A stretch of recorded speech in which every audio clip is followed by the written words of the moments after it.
दिल्ली के एक सुंदर शहर में एक ताकतवर राजा रहता था, शेरशाह सूरी।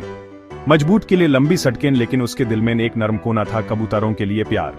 हजारों कबूतर उसके महल में रहते, उनकी गूंज से राजा की सुबह होती थी। घुतरू और पंखी जैसे कबूतर उसके खास दोस्त थे। राजा उनके लिए सुंदर लॉफ्ट बनवाता, साफ सुथरा महल और बेहतरीन अनाज। कबूतरों की खुशी को वो अपने राजा की खुशी मानता था। उनके साथ बैठकर राजा अपने दिन की चिंताएं भूल जाता। मंत्रियों को ये लगता राजा का ये शौक अजीब है, लेकिन बिरबल समझता था ये राजा का सुकून है। बिरबल मानता था असली खुशी छोटी चीजों में छुपी होती है। कबूतर राजा के साथी थे, राजनीति के बोझ में एक हल्का सा आराम। एक दिन सुबह महल में सन्नाटा था। कबूतर चुपचाप उदास बैठे थे, न गूंज न उदान। राजा ने हर कोशिश की, बेहतरीन अनाज, प्यार, लेकिन कबूतर फिर भी उदास। शाही वैद्यों ने देखा कोई बीमारी नहीं। मंत्रियों ने सुझाव दिए, मौसम, बिल्ली, लेकिन कुछ काम न आया। राजा परेशान हो गया। उसकी खुशी उसके कबूतरों से जुड़ी थी। आखिर उसने बिरबल को बुलाया। बिरबल, तुम सबसे समझदार हो, बताओ मेरे कबूतर उदास क्यों हैं?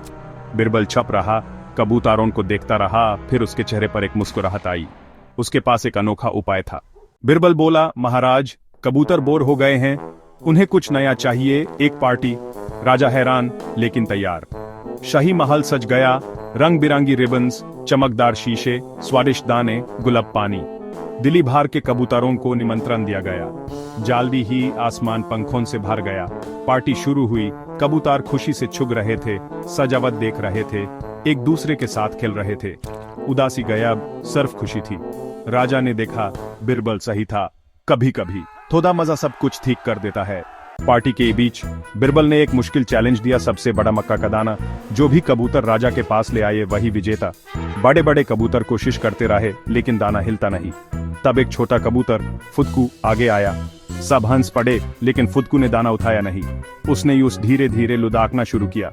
सब हैरान। फुदकू ने धैर्य और समझदारी से दाना राजा के कदमों तक लुढ़क दिया। भीड़ में खुशी की लहर दौड़ गई। छोटे फुदकू ने मुश्किल जीत ली थी। राजा खुश हुआ, फुदकू को गोद में उठाया। तुमने साबित किया समझदारी बल से बड़ी है। फुदकू को शाही कबूतर खाने में खास जगह मिली। उसकी कहानी सबको सुनाई गई। छोटे होने पर भी समझदारी से बड़ी मुश्किलें हल हो सकती हैं। राजा ने सीखा सिर्फ ताकत नहीं, दिमाग भी जरूरी है।